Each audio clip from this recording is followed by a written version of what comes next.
저는 사람을 믿지 않는 사람입니다. 아니, 정확히 말하면 한 번도 사람을 끝까지 믿어본 적이 없습니다. 돈이 많아질수록 제 주변엔 사람이 늘었습니다. 하지만 그 사람이 나를 좋아하는 건지, 내 돈을 좋아하는 건지 구분할 수 없게 되더군요. 저는 네노 그룹의 회장입니다. 200억 자산, 언론에서는 저를 맨손으로 일군 신화라고 부릅니다. 하지만 제 인생엔 단 하나의 실패가 있습니다. 바로 제 아들입니다.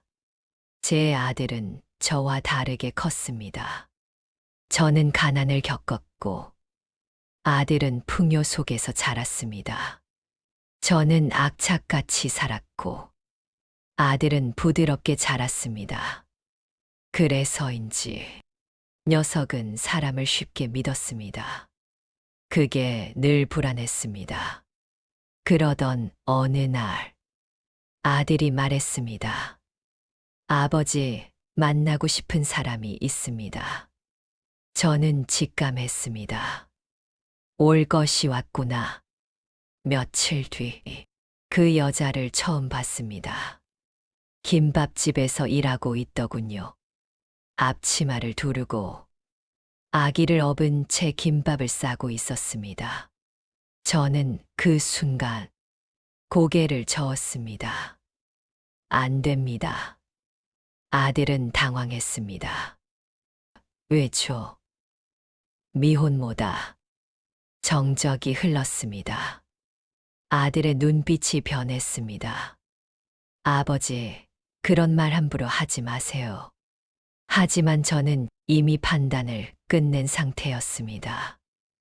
가난, 아이, 불안정한 배경, 그리고 재벌가 아들, 너무 뻔한 그림이었습니다. 저는 그날 밤 잠이 오지 않았습니다.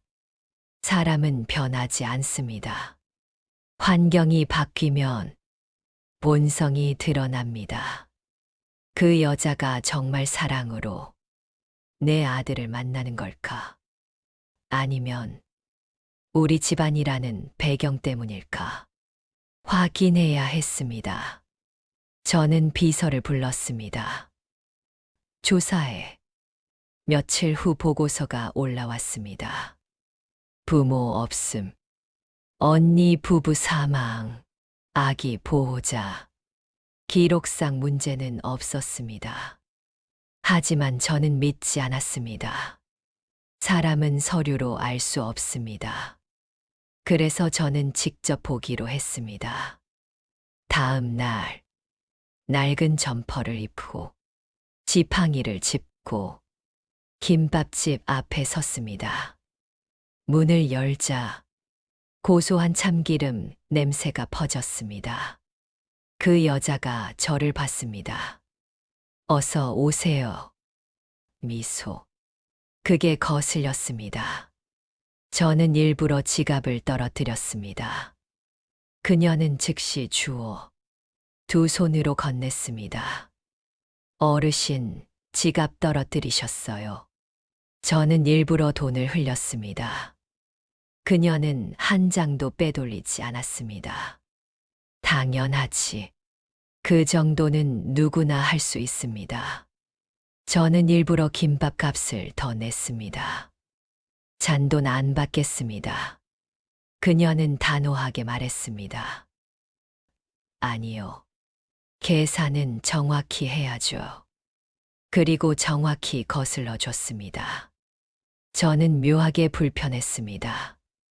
이 여자는 연기를 하는 걸까? 아니면 진짜일까? 며칠을 더 갔습니다.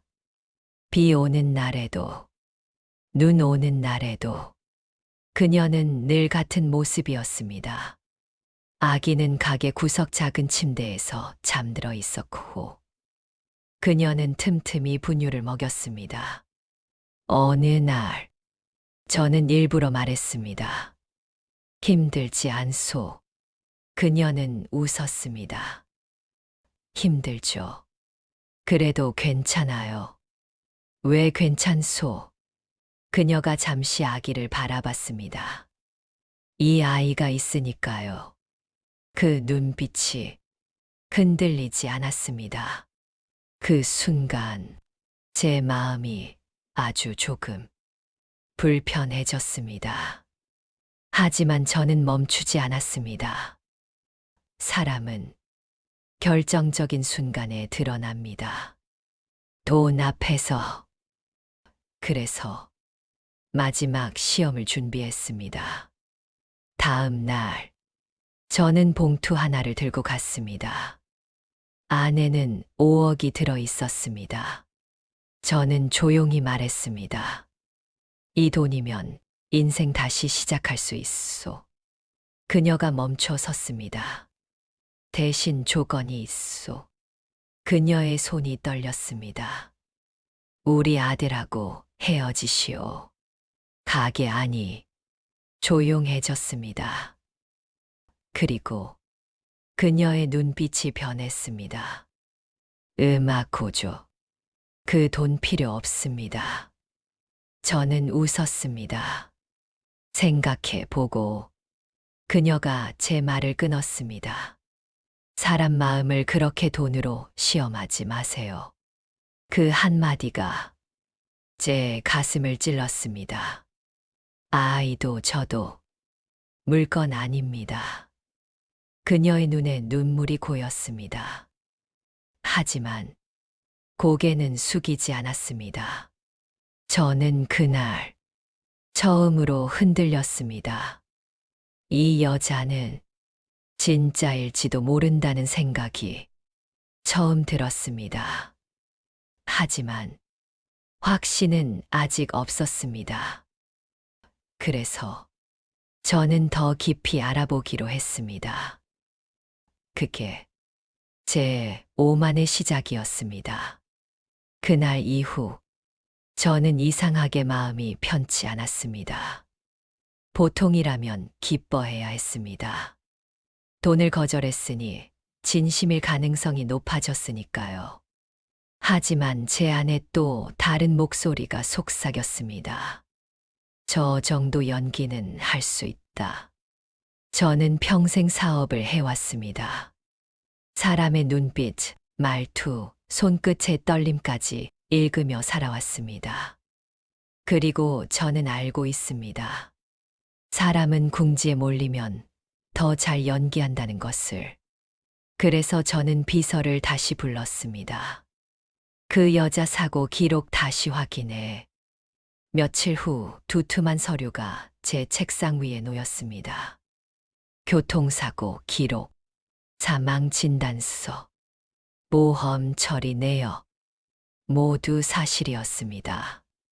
언니 부부는 고속도로에서 대형 화물차와 충돌했고, 현장에서 즉사. 그때 아기는 생후 104일, 그리고 보호자로 등록된 이름, 박지현.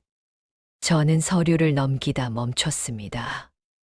보험금 지급 내역, 사망보험금 3억 8천만 원, 수령인 박지현. 제 눈이 가늘어졌습니다. 결국 돈을 받은 거 아닌가. 하지만 그 다음 줄에서 저는 손을 멈췄습니다. 전액 아기 명의 신탁, 출금 내역 없음, 이자까지 그대로 유지. 저는 한동안 서류를 바라봤습니다. 그녀는 그 돈을 단 한 푼도 쓰지 않았습니다. 아기를 위해 자신은 김밥을 팔면서. 그 순간 가슴 어딘가가 묘하게 조여왔습니다. 하지만 저는 애써 무시했습니다. 그래도 확신은 아니다. 그날 밤 저는 직접 김밥집 근처에 차를 세웠습니다. 영업이 끝난 시간, 불이 꺼지고 셔터가 내려갔습니다. 그리고 1시간이 지나도 불은 다시 켜지지 않았습니다. 대신 뒷문이 열렸습니다. 지연이 아기를 안고 나왔습니다. 작은 유모차에 태우고 천천히 골목을 걸어갔습니다. 저는 차를 천천히 따라갔습니다. 그녀는 동네 작은 놀이터에 앉았습니다. 아기는 칭얼거렸고 지연은 조용히 등을 토닥였습니다. 미안해, 오늘도 늦었지. 그 말이 밤 공기 속에 흩어졌습니다. 조금만 더 기다려줘. 이모가 꼭 잘 키워줄게. 이모. 저는 그 단어에 멈췄습니다. 엄마가 아니라 이모. 그녀는 아기에게 거짓말조차 하지 않았습니다. 그날 밤 처음으로 저는 생각했습니다. 혹시 내가 잘못 보고 있는 건 아닐까? 사람은 나이가 들수록 자신의 판단을 고치기 어렵습니다. 특히 평생 성공해온 사람이라면 더 그렇습니다. 저는 늘 옳았습니다. 투자도 판단도 인사도. 그래서 이번에도 옳아야 했습니다. 하지만 이상하게 그 여자의 얼굴이 떠올랐습니다. 사람 마음을 그렇게 돈으로 시험하지 마세요. 그 말이 자꾸 귓가에 맴돌았습니다. 저는 다시 김밥집으로 갔습니다. 이번엔 거지 차림이 아니라 그냥 평범한 노인의 모습으로. 어르신, 또 오셨네요. 그녀는 웃었습니다. 저는 일부러 물었습니다. 만약에 큰 돈이 생기면 뭘 하겠소? 그녀는 잠시 생각했습니다. 가게를 조금 넓히고 싶어요. 그 다음은? 아이 어린이집 보내고 학교 갈 때까지는 곁에 있고 싶어요. 그 아이 친자식 아니지 않소? 그녀의 손이 멈췄습니다. 하지만 고개를 들고 말했습니다. 네, 언니 아들입니다. 힘들지 않소? 남의 아이인데. 그녀가 단호하게 말했습니다. 남의 아이 아닙니다. 잠시 정적. 피는 안 섞였어도 가족이에요. 저는 그 눈빛을 보았습니다. 그건 계산이 아니었습니다. 그건 책임이었습니다. 그 순간 문득 제 아들이 떠올랐습니다. 어릴 적 열이 40도가 넘었을 때 저는 해외 출장 중이었습니다. 아내가 울면서 전화를 했지만 저는 회의가 먼저였습니다. 그리고 아내는 혼자 아이를 병원에 데려갔습니다. 저는 가족보다 회사를 먼저 택한 사람입니다. 그녀는 자신의 인생보다 아이를 먼저 택한 사람입니다.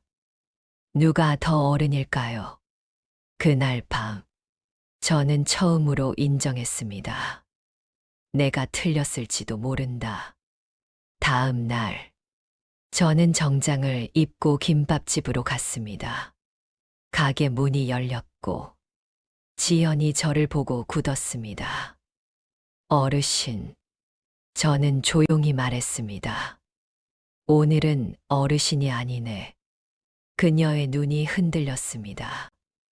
나는 네노 그룹 회장입니다. 가게 안이 조용해졌습니다.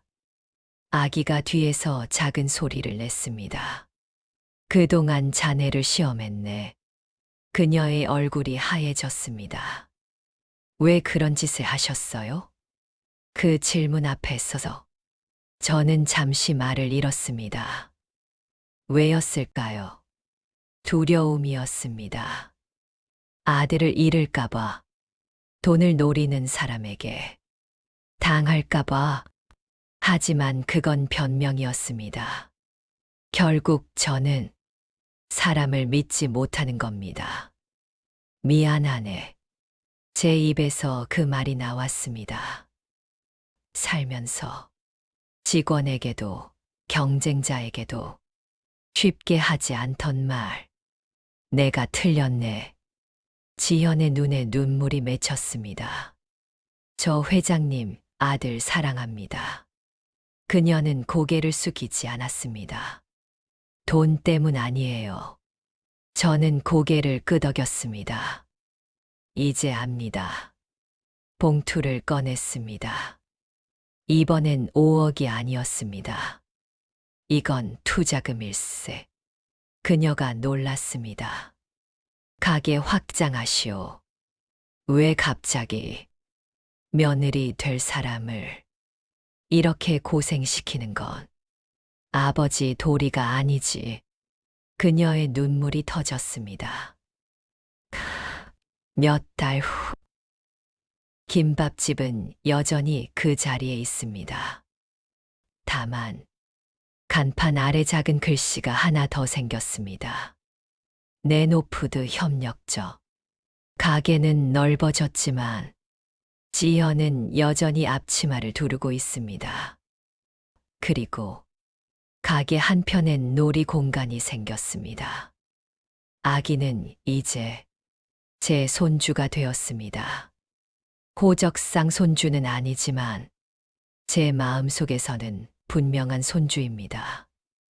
어느 날 아들이 제게 말했습니다. 아버지, 고맙습니다. 저는 웃었습니다. 내가 더 고맙다. 사람을 믿는 법을 다시 배웠으니까. 지연이 조용히 다가와 말했습니다. 회장님, 저는 고개를 저었습니다. 그 말 말게 잠시 망설이던 그녀가 작게 말했습니다. 아버님, 그 한마디에 제 가슴이 먹먹해졌습니다. 70조 자산보다 그 말 한마디가 더 무겁게 느껴졌습니다.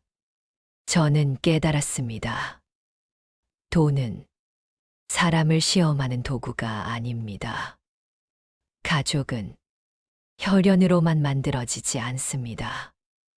그리고 가장 늦게 배운 진실이 가장 깊이 남습니다. 그날 밤, 저는 아기 사진을 바라보며 생각했습니다. 나는 평생 회장으로 살았지만, 이제는 아버지로 남고 싶다고. 잔잔한 음악. 여러분이라면 그때 저처럼 시험했을까요? 아니면 처음부터 믿어주셨을까요? 사람은 언제나 시험받고 있습니다. 어쩌면 시험당하는 사람은 상대가 아니라 나 자신일지도 모릅니다.